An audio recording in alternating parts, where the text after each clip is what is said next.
Queridos compañeros jalapeños, trataré de ser breve porque ya sé que el sol cala. Ustedes lo conocen y yo también. Y sabemos aguantar, pero no mucho. No hay que abusar, pues. De todas maneras, permítanme agradecer a todos ustedes su presencia, el haber ocurrido a la invitación que les ha girado su dirigente natural, la ingeniera Minerva Salcedo Vaca, y por supuesto detrás de ella el ingeniero Samuel Aguirre Ochoa. La presencia de ustedes, compañeros jalapeños, es la presencia más importante de este evento.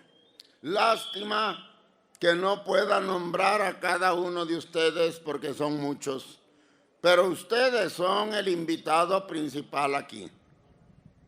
Si ustedes no estuvieran aquí, este evento no se podría realizar. Y si no militaran en las filas de Antorcha, no habría Antorcha en Veracruz, y ni yo, el que les habla, ni Samuel, ni Minerva, ni Janet, ni nadie podría llamarse líder o dirigente de los antorchistas jalapeños.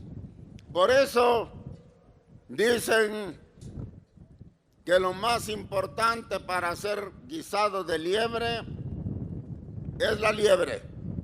Y aquí, perdonando la comparación, la liebre son ustedes, compañeros. Sin ustedes no habría guisado y por lo tanto, muchas gracias por su presencia y por su solidaridad al asistir a este importante evento.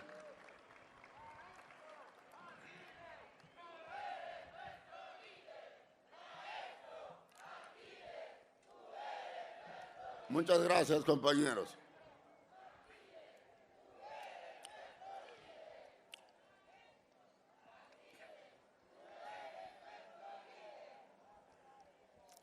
México y el mundo atraviesan por una situación de aguda crisis que se manifiesta de muchas maneras.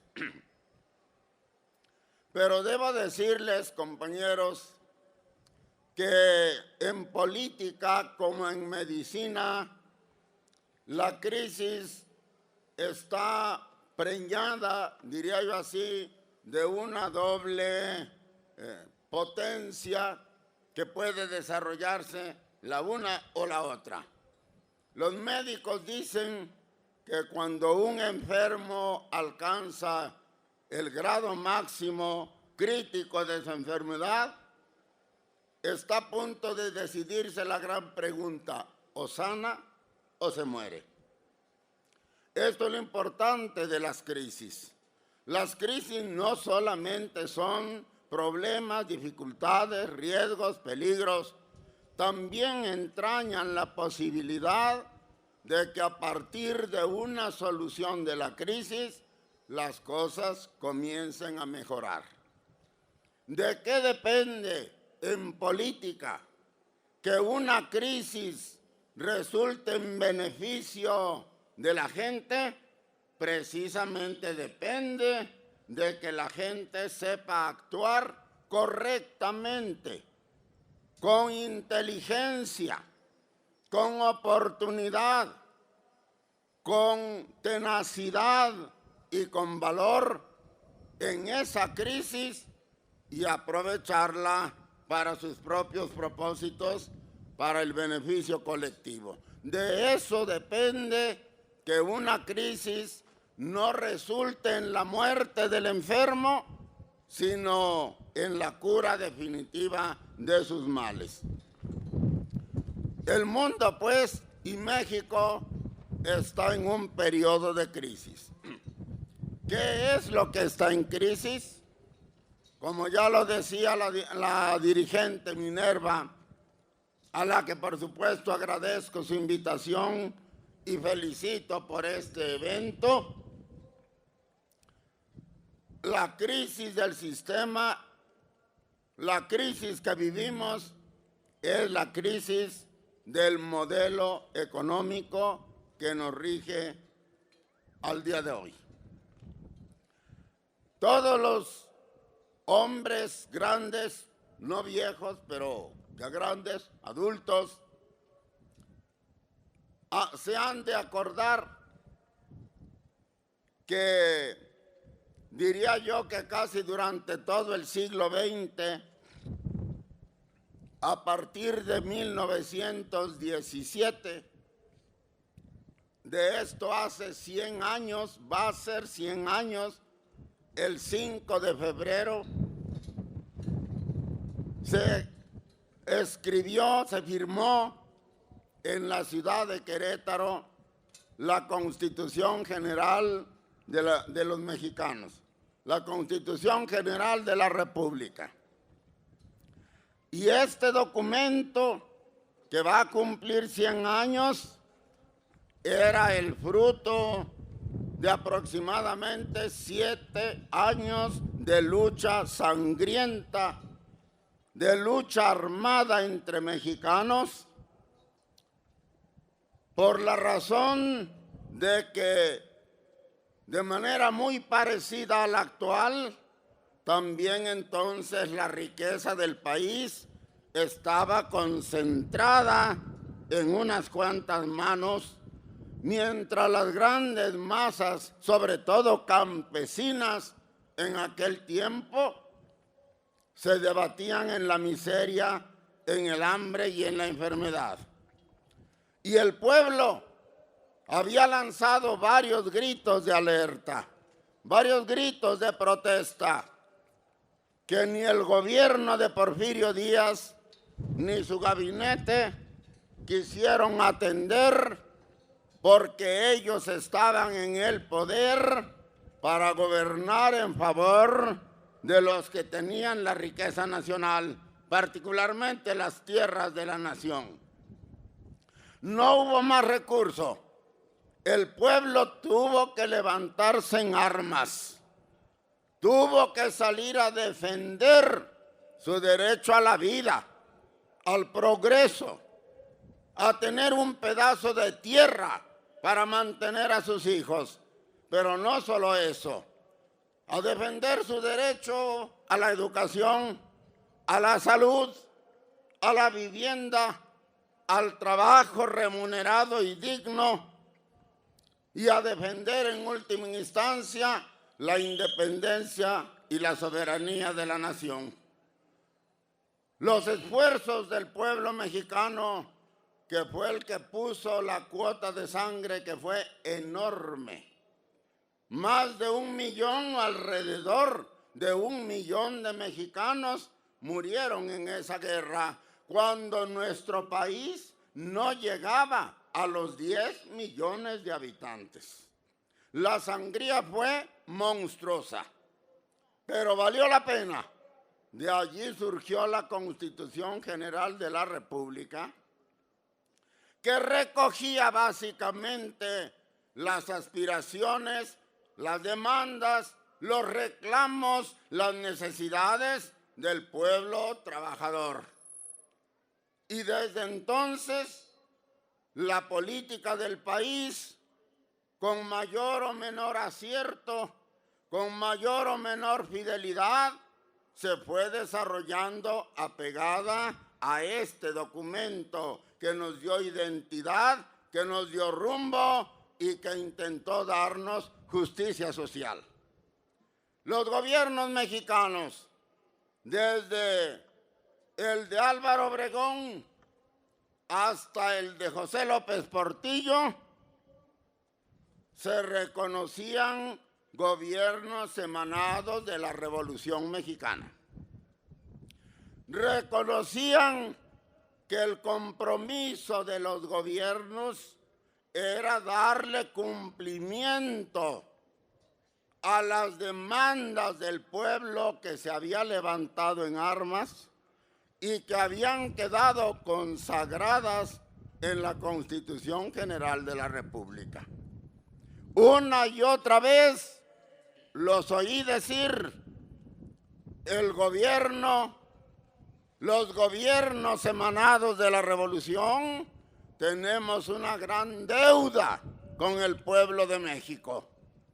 Y algunos se atrevían a decir, le debemos al pueblo trabajo para todos, salario bien remunerado, salud para todos, educación de calidad para los hijos, alimentación, carreteras, caminos, teléfono, telégrafo, etcétera.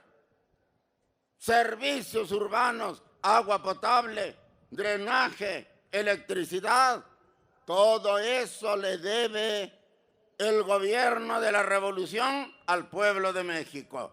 Esta es la gran deuda que algún día tendremos que pagar. Ese era, puntos más, puntos menos, el discurso de los gobiernos emanados de la revolución. ¿Lo cumplieron? Todos sabemos que no, desgraciadamente. Cuando menos, no al nivel que el pueblo esperaba y necesitaba. Que esperaba y necesitaba con todo derecho, porque era el que había hecho la revolución, el que había puesto su cuota de sangre para vivir mejor y para que sus hijos y sus nietos tuvieran una vida mejor que la de los que se habían levantado en armas. Pero siquiera se reconocía la deuda.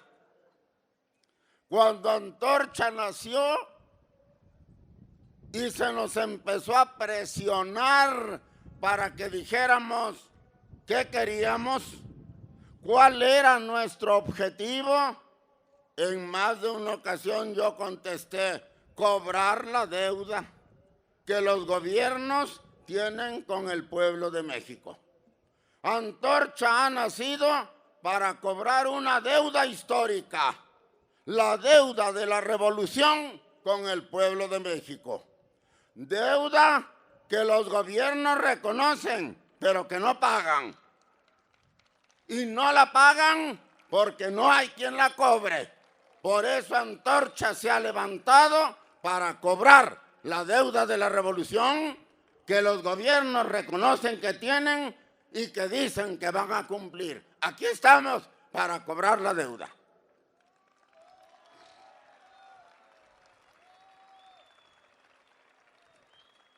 Pero López Portillo lo dijo, creo que fue una de las pocas verdades que dijo en su vida. Ya fuera del gobierno dijo, yo fui el último presidente de la revolución. Y era cierto de alguna manera. A partir del gobierno de Miguel de la Madrid, la revolución mexicana fue olvidada. Hoy está muerta y enterrada. Nadie habla de la revolución. Nadie se acuerda del sacrificio del pueblo de 1910 a 17. Ya nadie dice que el gobierno tiene la obligación de pagarle al pueblo el adeudo del que ya hablé y que no voy a repetir. Los nombres mismos de los héroes que sintetizaron en su vida y en su obra las aspiraciones del pueblo, también están muertos y enterrados, petrificados en un horrible monumento que dicen que es el monumento a la revolución, allá en la capital de la República, pero ya nadie los pela, nadie los menciona y menos se intenta cumplir con su legado. ¿Quién habla ya de Zapata? ¿Quién habla de Villa? ¿Quién habla de Madero? ¿Quién habla de Felipe Ángeles? ¿Quién habla de todos los hombres del norte? De la gran división del norte que dirigió Francisco Villa y que fue la que ganó la Revolución Mexicana, por cierto, en la batalla de Zacatecas. ¿Quién se acuerda de eso? ¿Quién se acuerda de la deuda con el pueblo? Eso, repito, está muerto y enterrado. Y los que nos atrevemos a hablar de estos problemas del pueblo, de recordarle a los gobiernos que la deuda sigue pendiente y además agrandándose cada día, porque no me lo van a negar. La deuda no solo no se ha pagado, se ha acrecentado con los años. Y los que nos atrevemos a decir eso, somos acusados de todo. De ladrones, de asesinos, de chantajistas, de subversivos,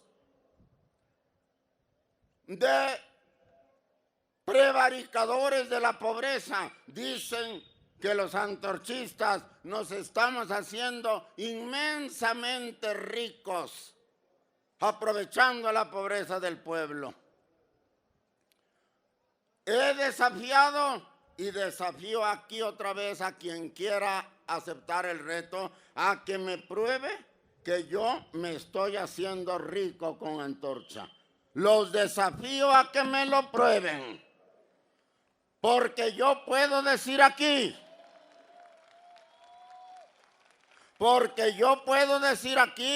y a donde quieran, que yo no tengo absolutamente nada.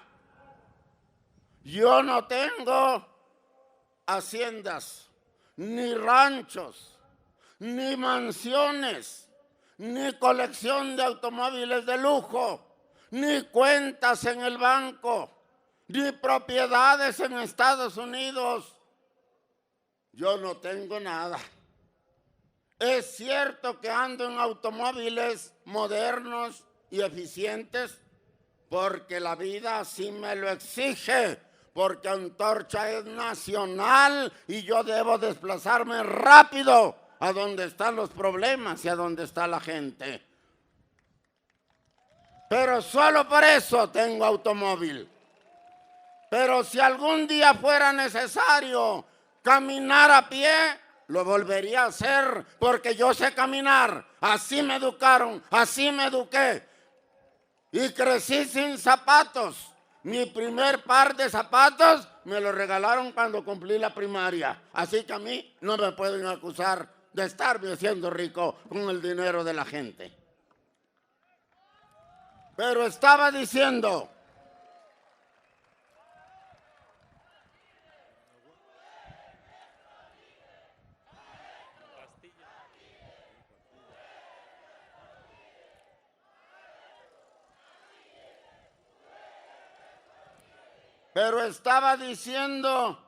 que todo eso y más se dice de los que hoy nos atrevemos a recordar que el gobierno de la República tiene una deuda con el pueblo de México.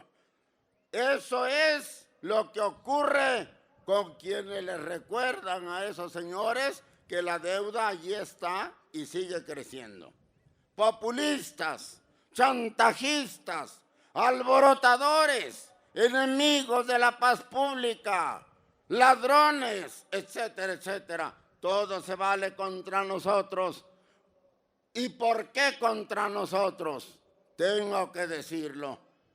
Porque yo busco y busco en la prensa, en la radio, en la televisión, busco a otro mexicano, a otra organización, a otro partido que diga lo que dice Antorcha y no lo he podido encontrar. Dicen que Diógenes el cínico, que vivía dentro de un barril para no tener ni siquiera vivienda, algún día lo encontraron en pleno día con una lámpara encendida. Y le dijeron, pero Diógenes, ¿por qué andas con la lámpara encendida si es de día? porque ni la luz del sol me ha permitido encontrar a un hombre bueno y honrado que comparta mi preocupación por los seres humanos. Por eso encendí esta lámpara, a ver si con la ayuda de mi lámpara encuentro a un solo hombre bueno y honrado que conmigo libre la lucha por las necesidades del pueblo.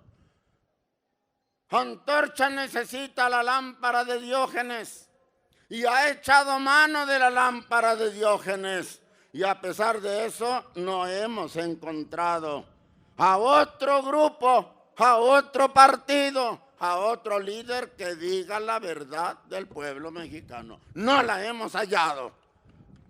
Y por eso todas las baterías están en contra de nosotros. Todos los reflectores para exhibirnos están enfocados hacia nosotros. No sucede desgracia en el país de la que no se nos culpe, a pesar de que somos absolutamente ajenos a ellas. Estuvo la cuestión de Iguala, de los estudiantes secuestrados, y no faltó quien sugiriera que andaban allí los antorchistas. Salieron los de la CENTE a hacer destrozo y medio, y no faltó quien dijera que eran los antorchistas. Han caído muertos en Michoacán, se han quemado casetas, edificios, y no falta quien diga son los antorchistas. Y ahora salen a saquear tiendas, a robar negocios y dicen son los antorchistas. No puede ser. No puede ser, porque la misma filosofía de Antorcha y la forma en que Antorcha concibe la problemática del país la hace enemiga de este tipo de manifestaciones que no llevan a nada y que en cambio irritan al pueblo contra quien los comete, contra quien los perpetra. Nosotros no estamos allí. Pero se nos ataca y se nos acusa sin bases, sin un solo elemento de prueba. Y reitero, también aquí, el que tenga pruebas, órale, que las ponga sobre la mesa. Y a pesar de eso, hay quienes ni siquiera dudan. Son las antorchas, son las antorchas. ¿Por qué? Porque quieren acabar, desprestigiar, matar moralmente a la única organización que se acuerda de la deuda que los gobiernos tienen con el pueblo de México. ¿Y por qué es la única organización que se acuerda de Zapata, de Villa, de Madero, de Lázaro Cárdenas? Y porque somos la única organización que dice que está luchando no por todos, no para todos, porque hay muchos que no nos necesitan. Es más, que les estorbamos. Como ya lo dijo Minerva, nosotros decimos claro, nosotros estamos con el pueblo pobre y trabajador. Somos una organización del pueblo, por el pueblo y para beneficio del pueblo. Y lo decimos con orgullo y además tratando de cumplir nuestra palabra.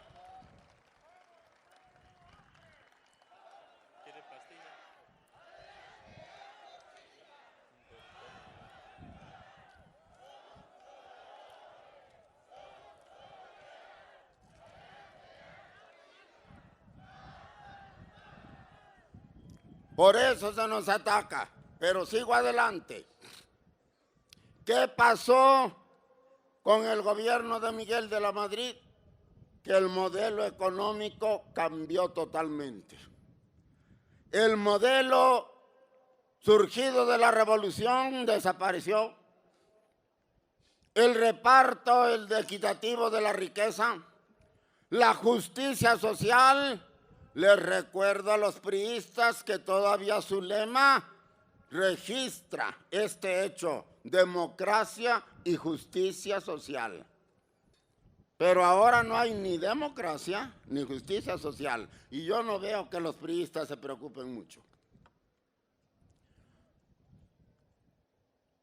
Ese era el modelo: democracia y justicia social, reparto equitativo de la riqueza, obligación del poder público de resolver las carencias más urgentes del pueblo, comenzando por darles trabajo a todos, porque el pueblo no es limosnero, ni es un inútil y mantenido, como lo acusan reiteradamente.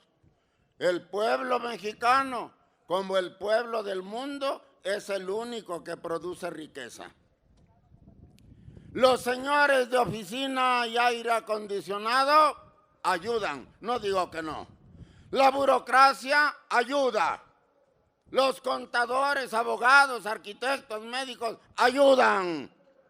Pero solo el pueblo que maneja las cosas con sus manos, que transforma la naturaleza, la materia prima, la tierra, la semilla con sus manos, y fabrica mercancías y fabrica alimento para todos, solo ese produce riqueza. Por eso se ha dicho, y es cierto, que un país puede vivir sin ricos, pero no puede vivir sin trabajadores, porque los trabajadores mantienen al mundo entero.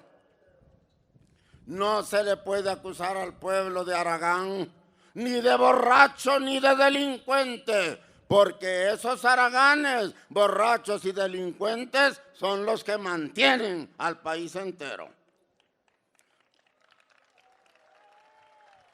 Pues bien, se acabó, se acabó. Ahora el modelo es otro. Ahora el gobierno dice: yo no soy populista. Yo no le voy a dar a la gente ni agua, ni luz, ni educación, ni salud, ni nada. El que quiera tener todo eso, que lo pague. Yo lo único que voy a hacer es dar igualdad de oportunidades. Oportunidades para todos. Para que todo el que quiera y se esfuerce y trabaje y estudie pueda hacerse una vida cómoda, con todo lo necesario para una buena vida, y pueda educar a su familia y a sus hijos. Igualdad de oportunidades, igualdad de oportunidades. Pero ¿dónde está la igualdad de oportunidades? Que no la veo. Tiene la misma oportunidad de educarse bien el hijo de un millonario que se alimenta, que tiene coche para ir a la escuela, que tiene libros, que tiene ropa, que tiene todo.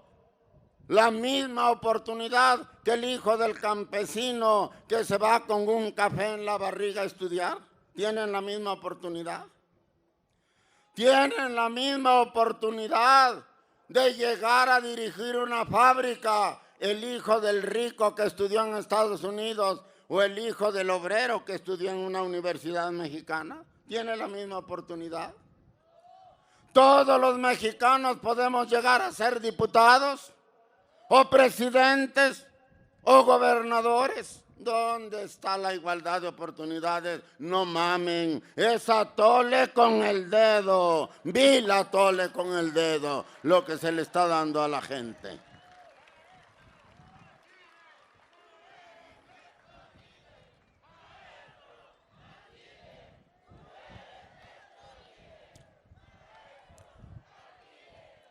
Pero este discurso de la igualdad de oportunidades es el escudo perfecto de los gobiernos neoliberales para no ocuparse de la problemática de la gente. Eso que lo resuelva la familia. ¿Quieres salud? Págala. ¿Quieres educación? Págala. ¿Quieres vivienda? Págala. ¿Quieres pavimento? Págalo. ¿Quieres agua? Págala. ¿Quieres gas? Págalo y caro. ¿Quieres gasolina? Págala y cara. Y dicen, eso es lo que pasa en Estados Unidos. Y vean qué bien vive Estados Unidos. Y es cierto. Pero lo que no dicen es que en Estados Unidos el jefe de familia es el encargado de todos estos gastos y los puede sacar adelante, porque mientras un obrero norteamericano gana en promedio 14 o 15 dólares por hora, en México un obrero que trabaja más de 10 horas gana 2 o 3 salarios mínimos. ¿Cuántos son 3 salarios mínimos? En números redondos, 210 mendigos pesos devaluados. Y con esos 210, como Bartola tiene que pagar la renta, el teléfono y la luz, y la comida y el gas y el agua y lo que gusten y manden. Estamos en la economía de la Bartola. Le dice el gobierno, le dicen los empresarios al obrero, ahí te dejo esos 2 pesos y con eso paga todo. Y si no, muérete de hambre. Yo le llamo la economía de la Bartola, la que nos aplican a nosotros.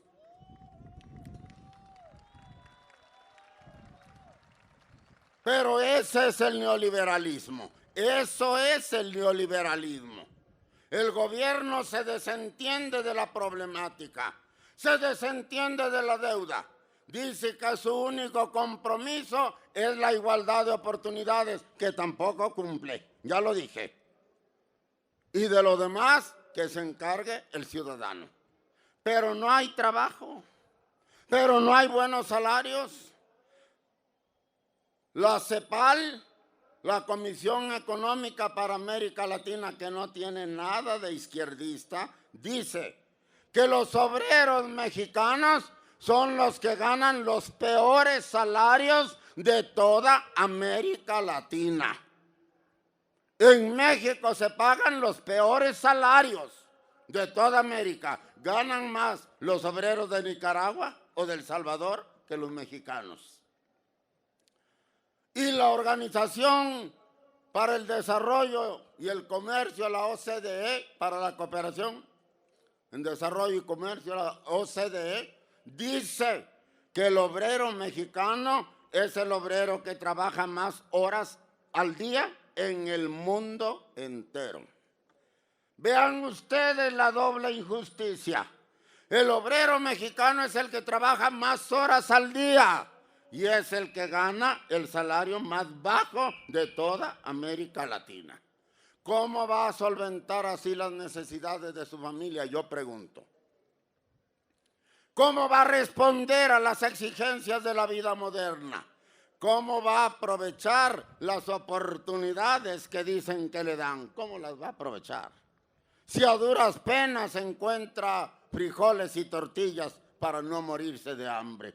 No, no se puede. Y el resultado está claro y no hay manera de negarlo. Este modelo injusto que le carga todas las pulgas a los perros más flacos, mientras que a los señores del dinero no los tocan ni con el pétalo de una rosa. Este es el modelo que está haciendo crisis. Esto es lo que está haciendo crisis.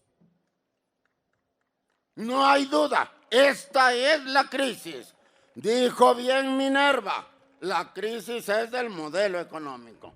¿Por qué? Porque este modelo económico injusto, explotador, expoliador, mentiroso, manipulador, engañoso, corrupto. Y no me van a decir que no, porque ustedes saben lo que pasa en Veracruz. Este modelo ha producido una verdadera maravilla que ni los más locos de los locos del siglo XIX o anteriores se hubiera atrevido a pensar.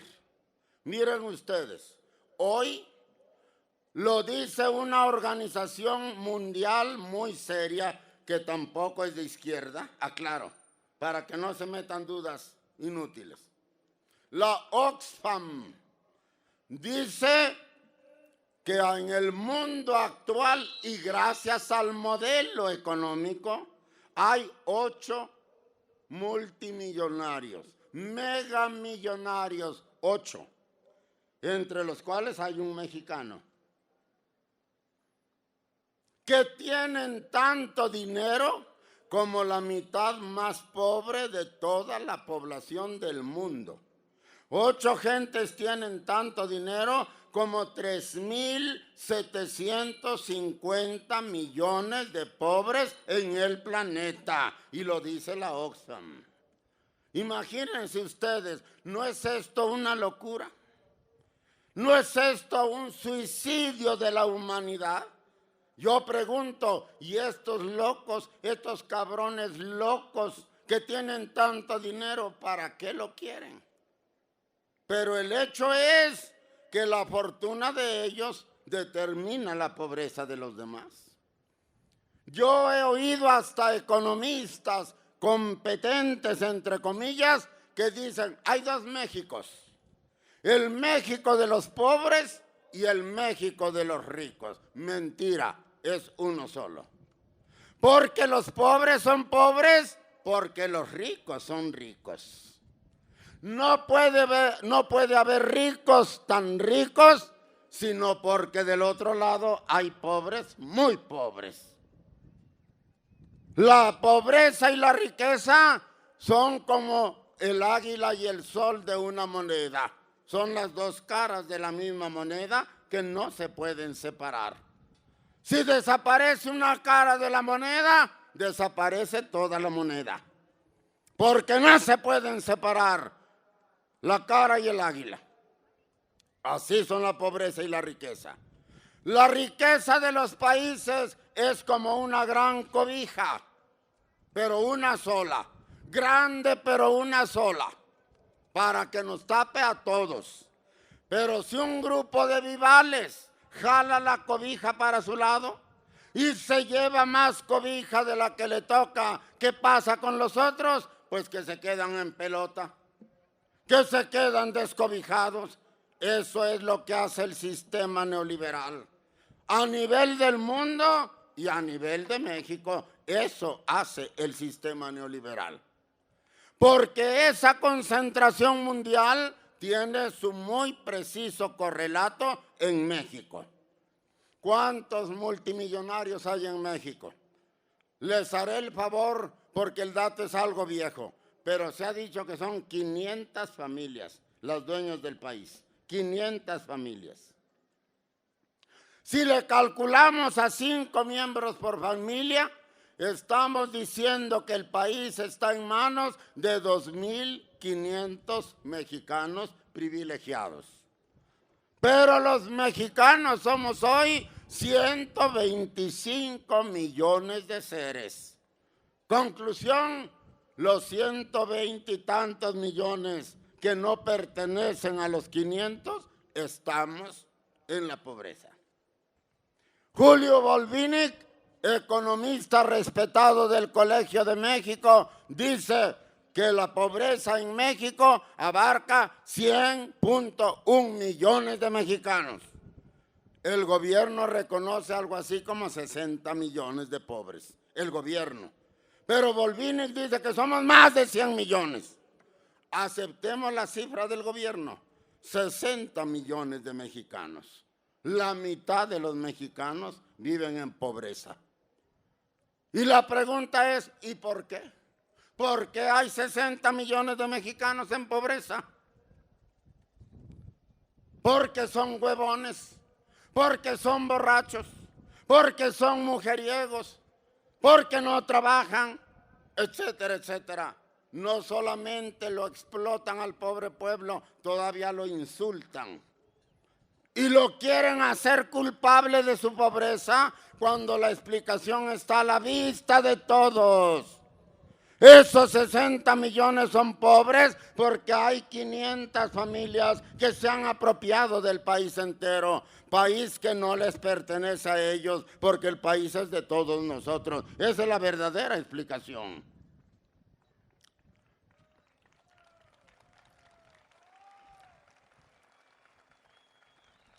Por lo tanto, decía yo al principio, lo que está en crisis es el modelo. ¿Y qué está produciendo el modelo? ¿Cuál es el problema?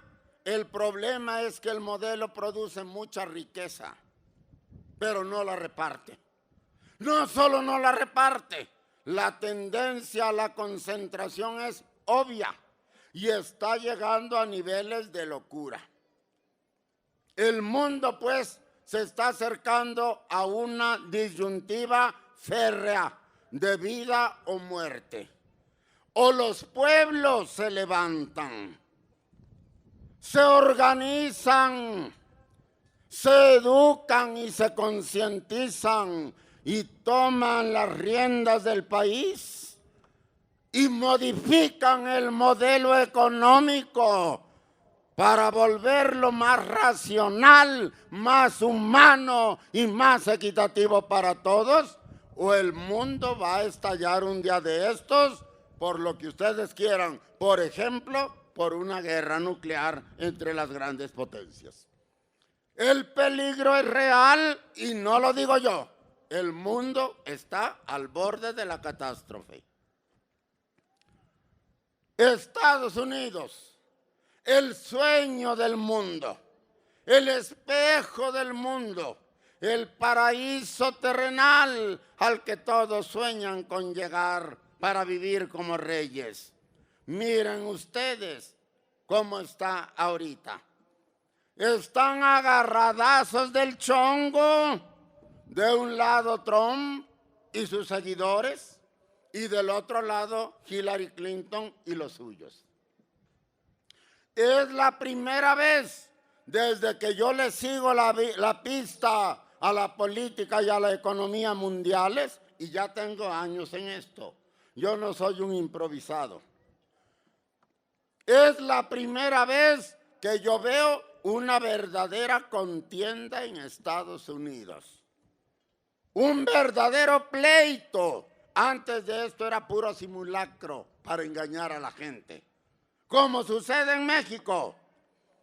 Muchos partidos, pero si ustedes ven, los señores políticos saltan con la mayor comodidad y ahora son perredistas recalcitrantes y mañana son panistas conservadores y no pasa nada.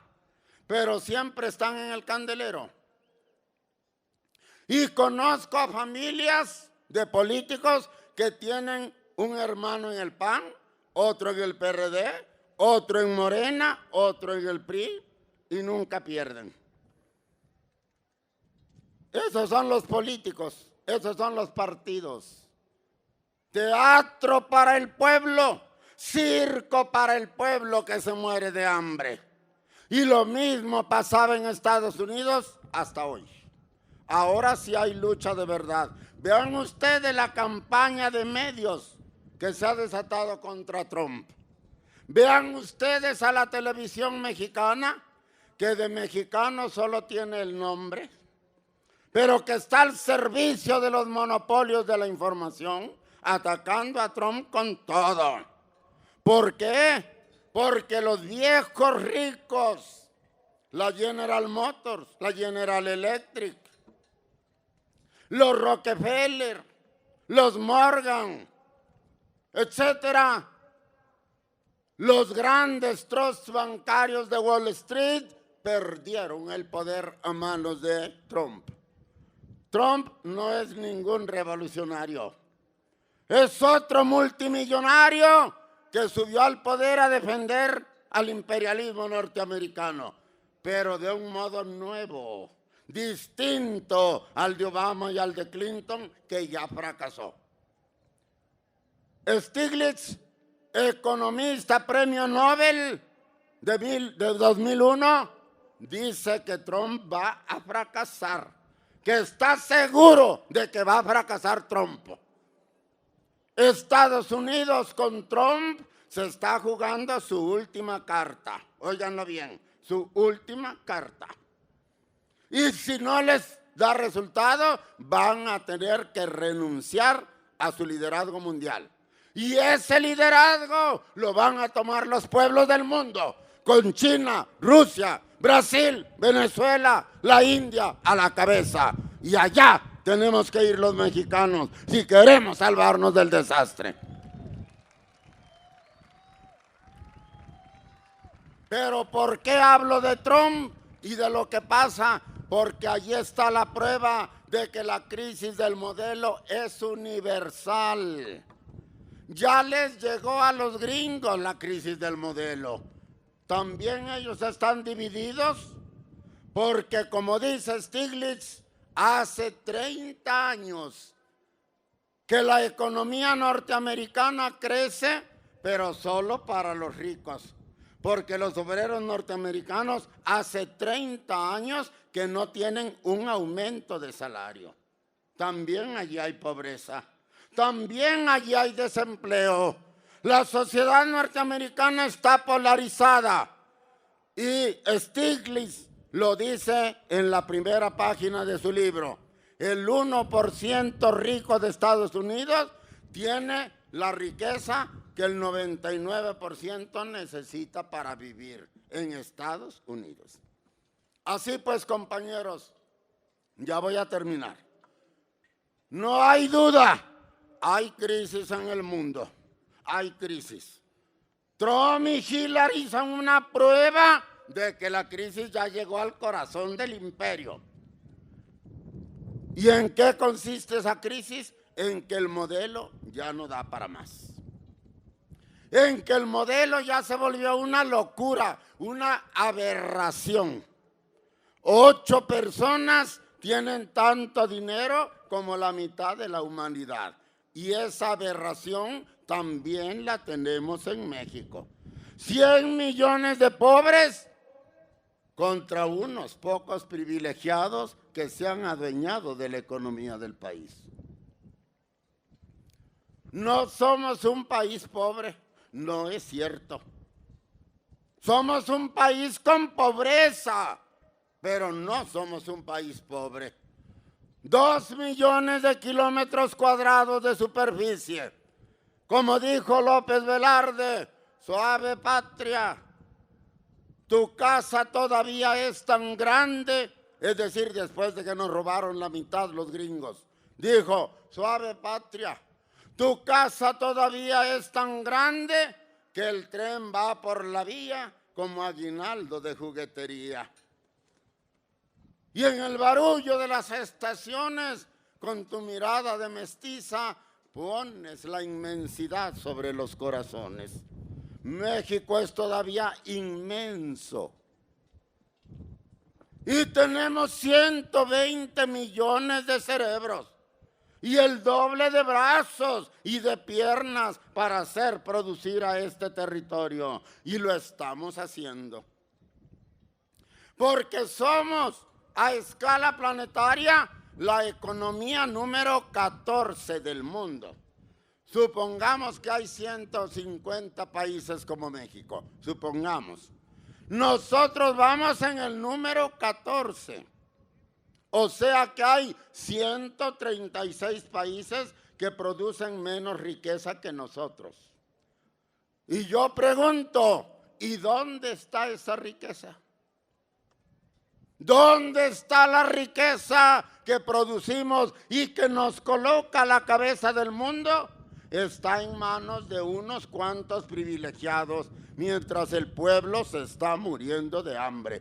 También esto es otra prueba de la crisis del sistema.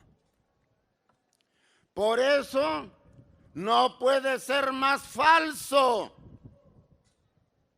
Probablemente solo un billete de a 1.50 resulte más falso que la acusación de que Antorcha promueve los saqueos y los robos.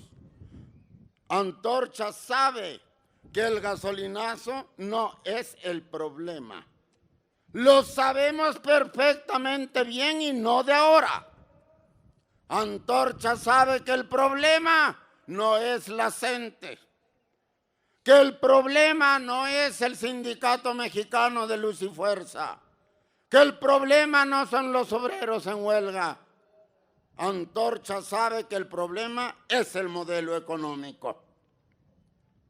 ¿Qué vamos a ganar con salir a saquear comercios? Pregunto yo. A una inteligencia política verdadera le pregunto, ¿qué vamos a ganar saliendo a saquear negocios? Nosotros seremos muchas cosas, pero pendejos no.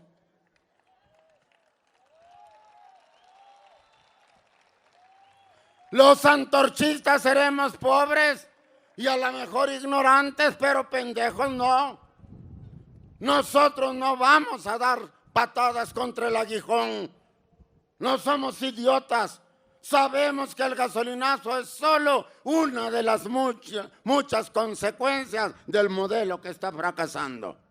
Y sabemos además que si se echara para atrás el gasolinazo, nos iría peor.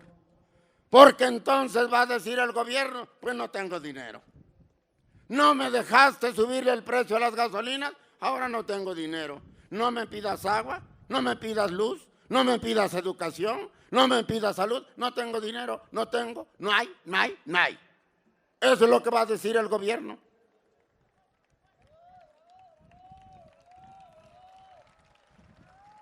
Compañeros antorchistas, la consigna de Antorcha no es contra el gasolinazo. Los que han levantado esa consigna como si de ello dependiera la salud de la patria son unos peligrosos engañadores y manipuladores del pueblo. Lo que quieren es crear caos. Lo que quieren es crear desorden. Lo que quieren es desestabilizar al gobierno de Peña Nieto para que a río revuelto se suba al poder, sabrá la jodida quién. ¿A quién quieren poner? ¿A quién quieren poner? Yo pregunto. ¿Tengo derecho a preguntar? Soy mexicano. Si tumban a Peña Nieto, yo pregunto, ¿a quién van a poner? Le quiero ver la cara a ese señor y quiero saber qué va a hacer él en lugar de Peña Nieto. Pero esta es la tirada. Desestabilizar a México, crear caos para que la sucesión presidencial se dé según los intereses de los señores del dinero de aquí y de allá, sobre todo de allá.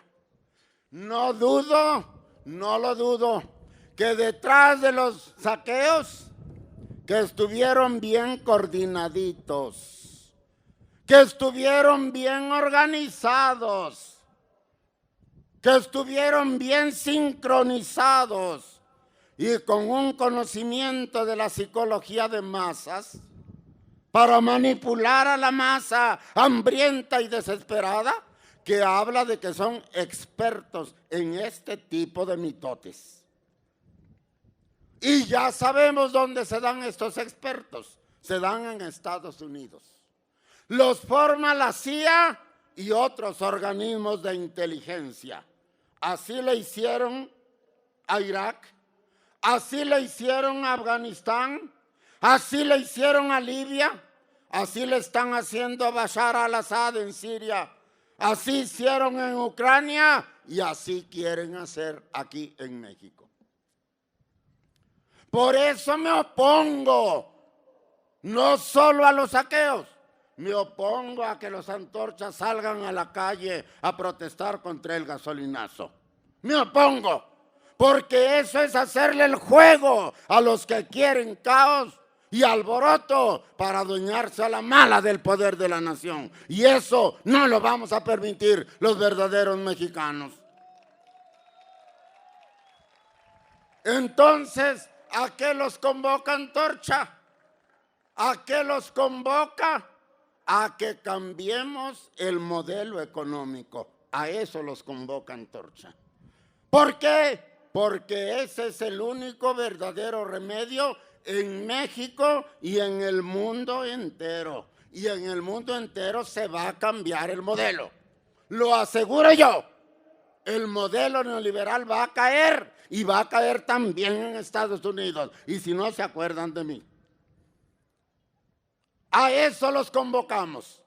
Pero ¿cómo se tira el modelo económico? ¿Cómo lo podemos tirar? ¿Robando negocios? ¿Quemando gasolineras? Está claro que así no se va a hacer la cosa. La salida está, como ya la dio Minerva Salcedo Vaca. Hay que formar una gran fuerza popular, un partido del pueblo, por el pueblo y para el pueblo. Y con ese partido, no lleno de oportunistas, de trapecistas de la política, de arribistas que quieren el poder para engordar su bolsillo, sino de hijos del pueblo, honrados y valientes, que quieran mejorar la suerte de México. Con ese partido de hombres buenos y de mujeres buenas, como el que buscaba Diógenes con su lámpara, tomemos el poder de la patria y cambiemos el modelo económico. Antorcha revolucionaria conoce la enfermedad, sabe la causa de la enfermedad y sabe el remedio de la enfermedad. Estamos preparando economistas y sociólogos y políticos a los más altos niveles de la ciencia del mundo en estos terrenos. Y para prueba, aquí está Abel Pérez Zamorano, que es un doctor en economía formado por nosotros, por Antorcha, para que cuando lleguemos al poder sepamos qué hacer y cómo hacer para que el pueblo mexicano empiece a ser el dueño de su destino. Yo vine hoy, compañeros, precisamente a invitarlos a que tengamos claro que la salida no es el saqueo, que la salida no es el robo, que la salida no es el caos y el desorden. La salida es la organización, un proyecto inteligente y coherente de país y una fuerza popular capaz de ponerlo en práctica para que este país comience a disfrutar de su riqueza, que es de todos los mexicanos, como ya lo dije. A eso los convoca Antorcha.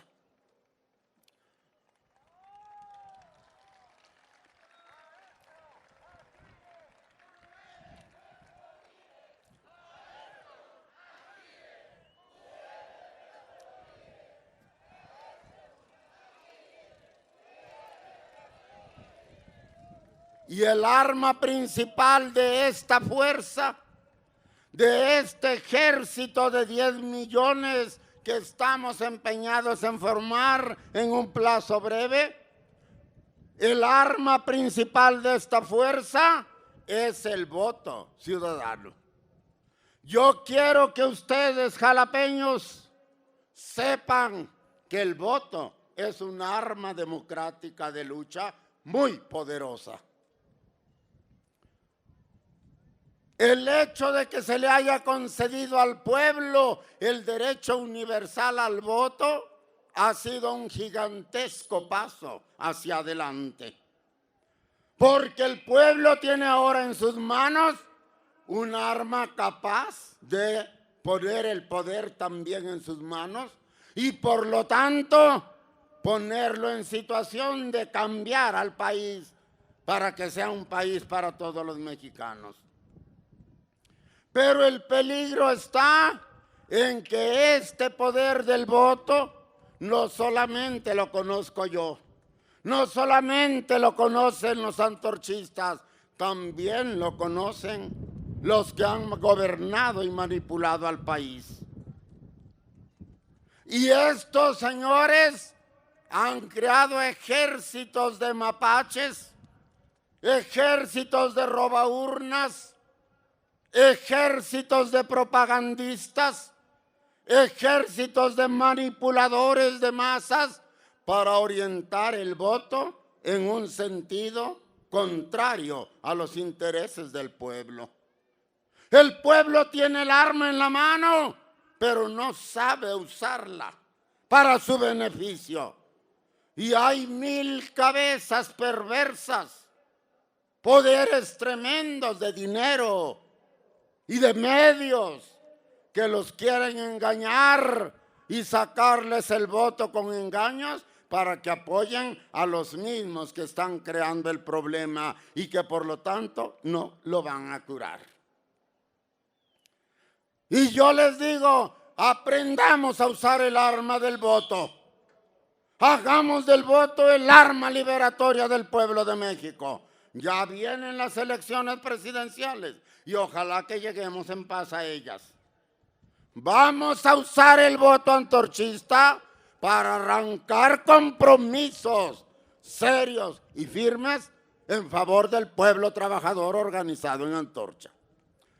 Y eso por lo pronto, porque a renglón seguido reclamaremos nuestro registro de partido. Y para 1924, si Dios Todopoderoso no dice otra cosa, seremos partido y lanzaremos nuestro propio candidato a la presidencia de la República. Y como dijo una señora de mi tierra, y no se rían que es cosa seria. Ya dije que yo seré muchas cosas, pero pendejo no. Yo sé lo que estoy diciendo y sé no solo que es perfectamente posible, sino que además es absolutamente necesario. Jalapeños y mexicanos, no regalen su voto ya por una mendiga gorra o por una playera que se despinta la primera lavada o por una cubeta de plástico o por una despensa con frijol picado y sopa que sabe a rancia. No vendan su voto.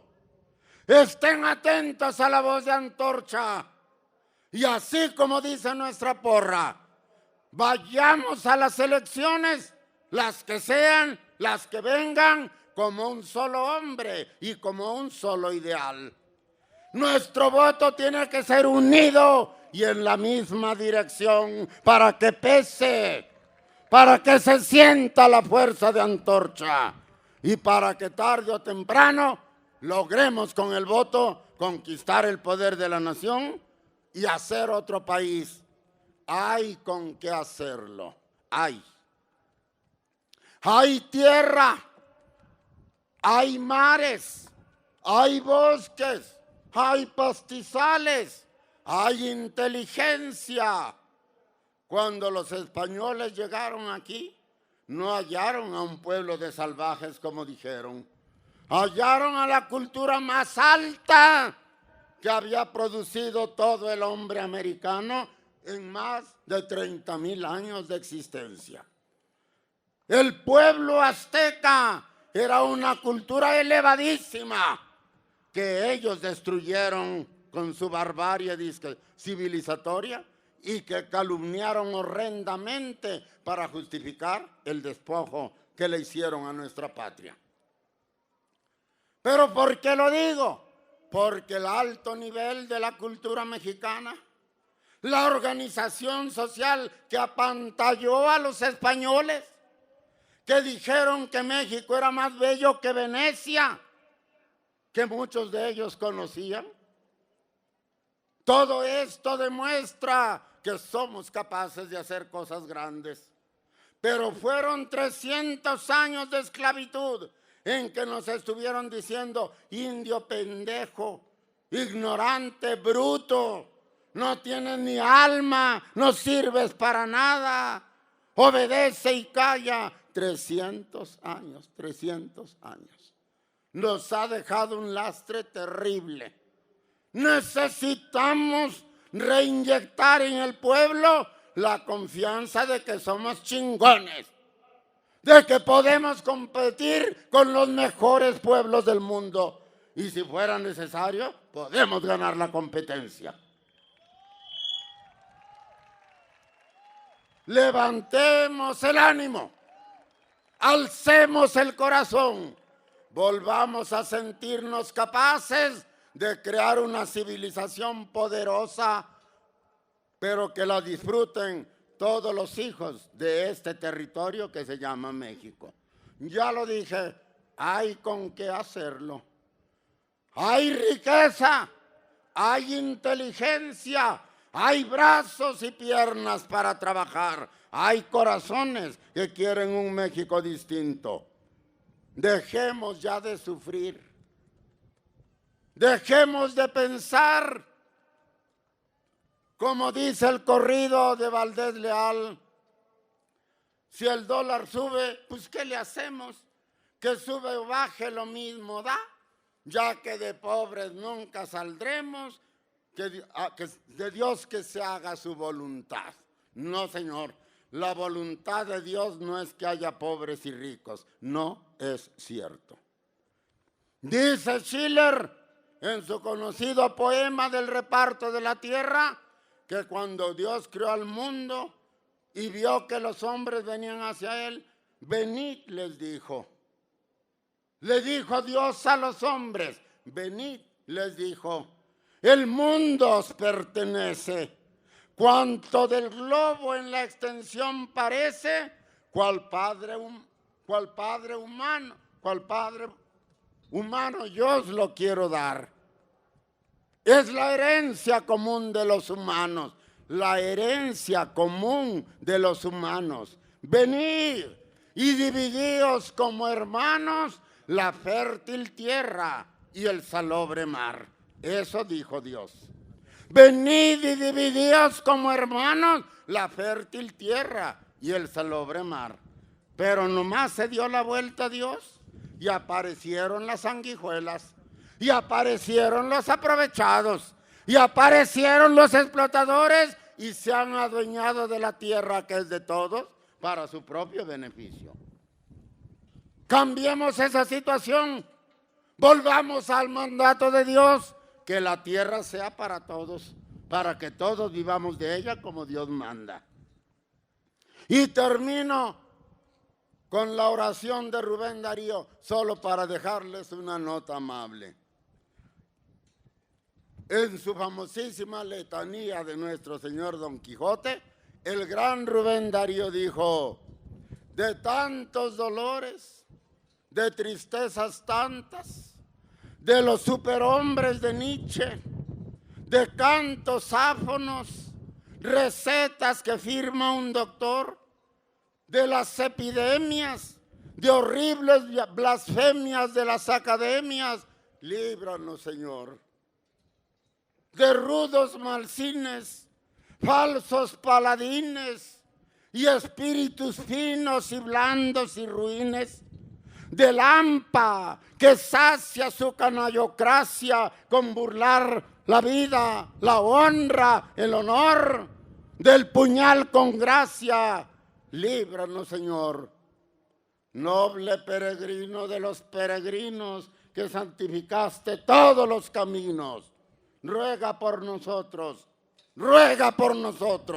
que ya casi estamos sin savia y sin brote, sin alma, sin vida, sin Dios, sin Quijote, sin piel y sin alas, sin Sancho y sin Dios.